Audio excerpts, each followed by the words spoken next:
কখনো কারো দীর্ঘশ্বাসের কারণ হবেন না। মানুষের দীর্ঘশ্বাস খুব খারাপ জিনিস। আপনি কাউকে ঠকিয়েছেন, কারো ক্ষতি করছেন, অন্যায়কারীকে সমর্থন করে অন্যায় কাজ করছেন, সাথে থেকে মানুষের সাথে খারাপ ব্যবহার করছেন। যে মানুষটা আপনাকে অন্ধের মতো বিশ্বাস করত, তার বিশ্বাস ভেঙে দিয়েছেন একদিন।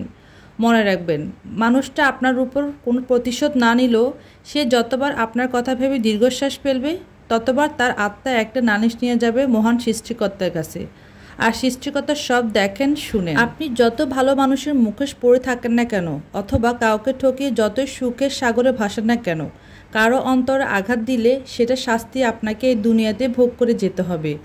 রুহু হাই বলতে একটা কথা আছে, যেটাকে আমরা রিভেঞ্জ অফ নেচার বলি। প্রস্তুত থাকতে হবে সর্বদা। মানুষ ছেড়ে দিলেও প্রকৃতি কিন্তু কখনো কাউকে ছাড় দেয় না।